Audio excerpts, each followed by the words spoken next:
Hello students, in the previous video we were discussing different types of coupling in the concept of multi-stage amplifiers. Here we see two-stage RC coupled transformer amplifier. Two-stage, it is taken as example for multi-stage amplifier.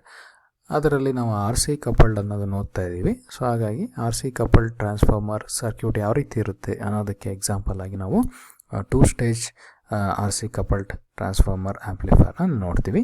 So ಈ biasing ವೋಲ್ಟೇಜ್ನ ಒಂದು ಬಿಟ್ಟು ನಾವು ಇಲ್ಲಿ ಕಡೆ ಒಂದು ಸ್ಟೇಜ್ನ ನೋಡಿದರೆ ನೋಡಿ, ಇದು ಇನಿಷಿಯಲ್ ಇನ್ಪುಟು, ಇದು ಫೈನಲ್ ಔಟ್ಪುಟ್. ಬಟ್ ಇಲ್ಲಿ ಎರಡು ಟ್ರಾನ್ಸಿಸ್ಟರ್ಸ್ ಕಾಣಿಸ್ತಾ ಇದೆ. ಹಾಗಾಗಿ ಇಲ್ಲಿ ಎಷ್ಟಿದೆ? ಟೂ ಸ್ಟೇಜ್ ಇದೆ. Okay, two stages of amplification ಇದೆ.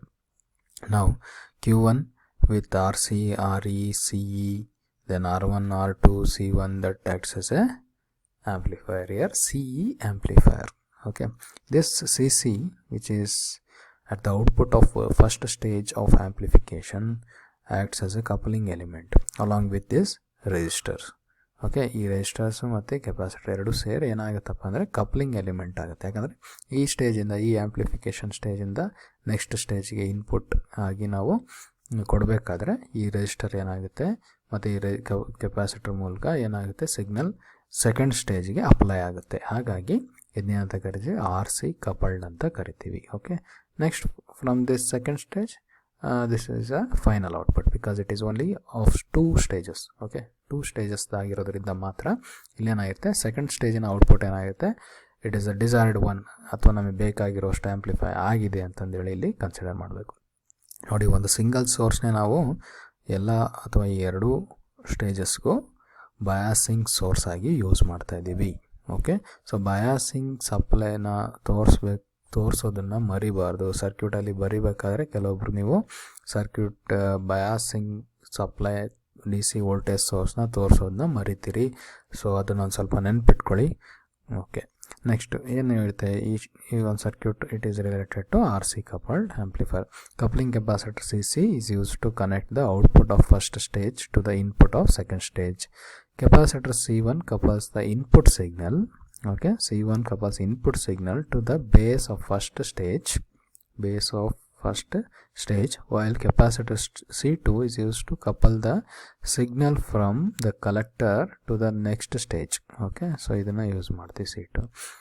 R1, R2, RC, RE are the biasing resistors. RE is used for stabilization of operating point, while ನೋಡಿ RE is used to stabilization of operating point, while CE ಅಂದರೆ bypass capacitors. Okay, they are used for they are used as bypass capacitor for AC. Okay, connected across RE ಅಂದರೆ parallel ಆಗಿ connect ಮಾಡಿರ್ತೀವಿ REಗೆ. The coupling from one stage to another is made by a coupling capacitor CC.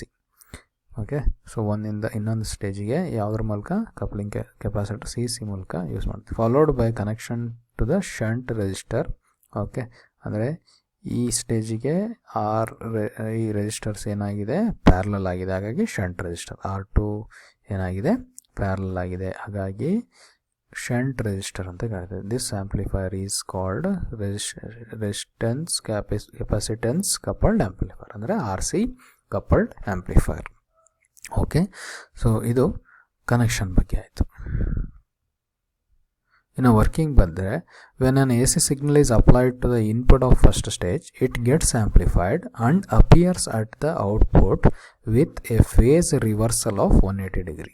ನೋಡಿ, ಇಲ್ಲಿ ಬರೀ CE ಆ್ಯಂಪ್ಲಿಫೈರ್ನ output nature ಏನು ಅನ್ನೋದು ನೆನ್ಪು ಮಾಡ್ಕೊಳ್ಳಿ ಅಷ್ಟೇ. ಏನಾಗಿರುತ್ತೆ, CE ಆ್ಯಂಪ್ಲಿಫೈರಲ್ಲಿ ಈ output will be voltage amplified and 180 degree phase shifted ಆಗುತ್ತೆ. ಅದನ್ನೇ ಇಲ್ಲಿ ಹೇಳ್ತಿರೋದು. ಫಸ್ಟ್ ಸ್ಟೇಜಲ್ಲಿ ಏನಾಗುತ್ತೆ, ಆ್ಯಂಪ್ಲಿಫೈ ಆಗುತ್ತೆ ಮತ್ತು ಫೇಸ್ ರಿವರ್ಸಲ್ ಆಗುತ್ತೆ. Phase reversal of 180 degree. The amplified signal is then fed to the input of second stage through a coupling capacitor CC. Okay, so coupling capacitor CC ಏನಿದೆ ಅದ್ರ ಮೂಲಕ ಏನು ಮಾಡ್ತೀವಿ, output of first stage is fed to the input of the second stage. The coupling capacitor blocks DC and allows only AC signal.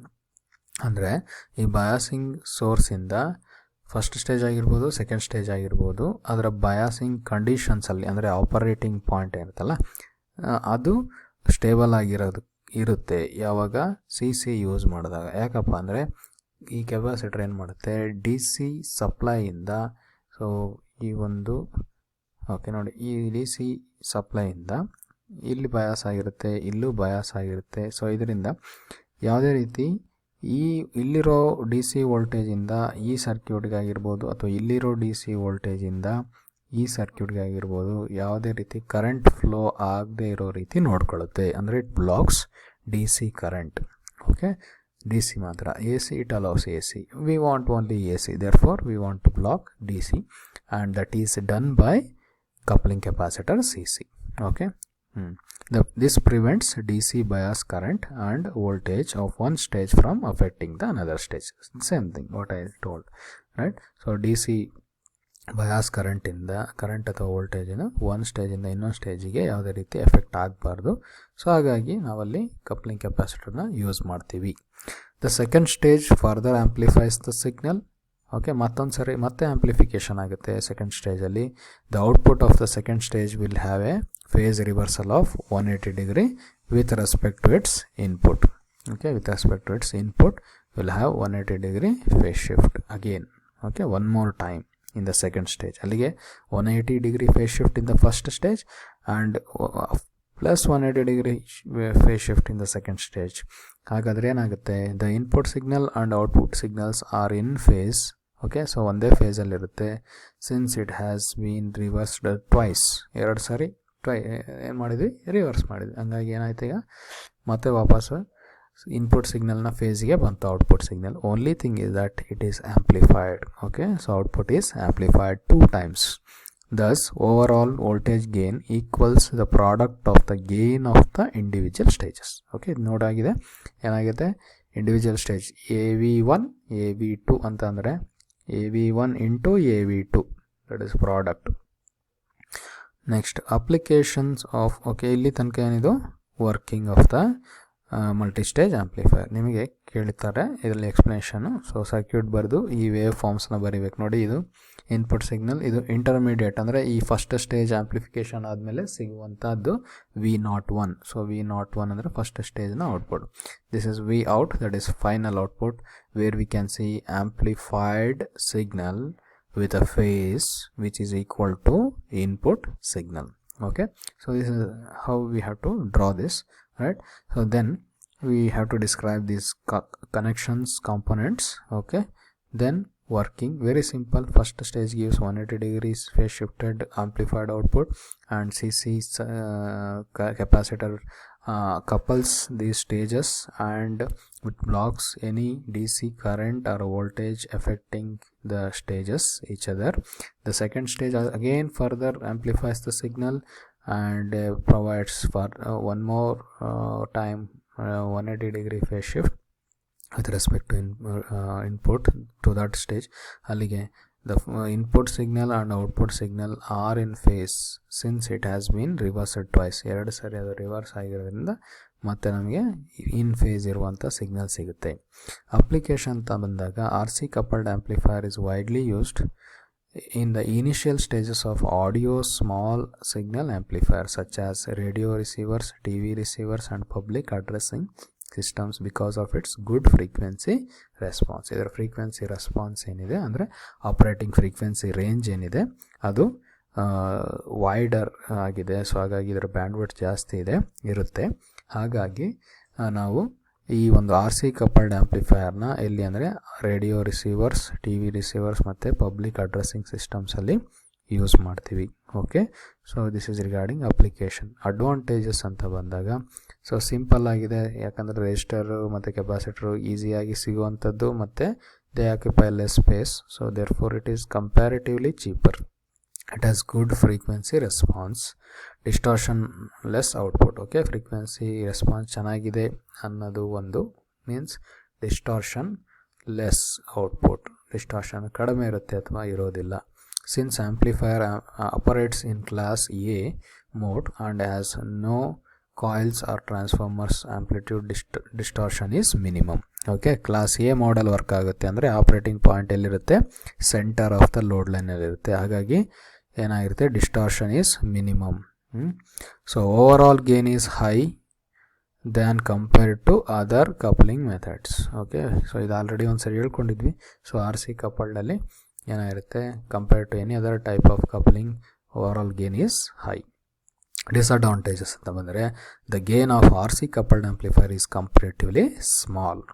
Again so it is just little bit contradictory. But ಏನಾಗುತ್ತೆ ಅಂದರೆ, ಯಾಕೆ ಹಿಂಗೆ ಹೇಳ್ತಾರೆ ಅಂದರೆ, number of stages ಜಾಸ್ತಿ ಆದಂಗೆ ಇಲ್ಲಿ ಒಂದು ಲೋಡಿಂಗ್ ಎಫೆಕ್ಟ್ ಅಂತ ಬರುತ್ತೆ. ಸೊ ಇದನ್ನು ನಾನು ನಿಮಗೆ ಎಕ್ಸ್ಪ್ಲೇನ್ ಮಾಡ್ತೀನಿ. ಸೊ ಲೋಡಿಂಗ್ ಎಫೆಕ್ಟಿಂದ ಅಂದರೆ ಒಂದೊಂದು ಸ್ಟೇಜಿಂದ ಇನ್ನೊಂದು ಸ್ಟೇಜಿಗೆ ಸ್ಟೇಜಸ್ ಜಾಸ್ತಿ ಆದಷ್ಟು ಅಲ್ಲೇನಾಗುತ್ತೆ ಅಂದರೆ ಅಲ್ಲಿ ಒಂದು ಲೋಡಿಂಗ್ ಎಫೆಕ್ಟ್ ಅನ್ನೋ ಒಂದು ಪ್ರಾಬ್ಲಮ್ ಆಗುತ್ತೆ. ಅದರಿಂದ ಓವರಾಲ್ಗೆ ಏನಾಗುತ್ತೆ, ಎಫೆಕ್ಟ್ ಆಗುತ್ತೆ. ಸರಿನಾ? ಓಕೆ, ಸೊ ಅದನ್ನು ಜಸ್ಟ್ ನೆನ್ಪಿಟ್ಕೊಳ್ಳಿ. Because of more number of stages overall gain again comes down. ಅವು ಕಂಪ್ಯಾರಿಟಿವ್ಲಿ ಕಡಿಮೆ ಇರುತ್ತೆ. In multi stage RC coupled amplifier impedance matching is poor. Okay, impedance matching poor ಇರುತ್ತೆ. ಯಾಕಂದರೆ output resistance will be high, therefore you cannot connect low impedance load to the RC coupled amplifier. Okay, so that is one disadvantage. It becomes noisy with age and deteriorates in moist climates. Okay, so ಇದೆಲ್ಲ ಒಂದು ಸರ್ಕ್ಯೂಟಲ್ಲಿ ಆಗುವಂಥ ಪ್ರಾಬ್ಲಮ್ಮೇ. So but ಇಲ್ಲಿ specific ಆಗಿ ಹೇಳಿದ್ದಾರೆ ಅಷ್ಟೇ. Noise ಬರ್ತದೆ with age, ಅಂದರೆ ageing ತುಂಬ ಹಳೇದಾದಂಗೆ ನಮಗೇನಾಗುತ್ತೆ, ನಾಯ್ಸ್ ಸಿಗುತ್ತೆ ಇದರಲ್ಲಿ, ಅಥವಾ ನಾಯ್ಸ್ ಪ್ರಾಬ್ಲಮ್ನ ನಾವು ಫೇಸ್ ಮಾಡ್ತೀವಿ. It cannot amplify zero frequency and very low frequency signal. So ನೋಡಿ, RC ಕಪಲ್ಡ್ ಆಂಪ್ಲಿಫೈರ್ ಒಂದು ತುಂಬ ಡಿಸಡ್ವಾಂಟೇಜ್ ಒಂದು ಅಂತ ಕರೆಯೋದಾದರೆ ಅದೇನಪ್ಪ ಅಂದರೆ, ಇದು DC ಸಿಗ್ನಲ್ನ ಆಂಪ್ಲಿಫೈ ಮಾಡಲ್ಲ. ಅದೇ ಥರ ವೆರಿ ಲೋ ಫ್ರೀಕ್ವೆನ್ಸಿ ಸಿಗ್ನಲ್ಸ್ನ ಆಂಪ್ಲಿಫೈ ಮಾಡೋಕ್ಕಾಗಲ್ಲ.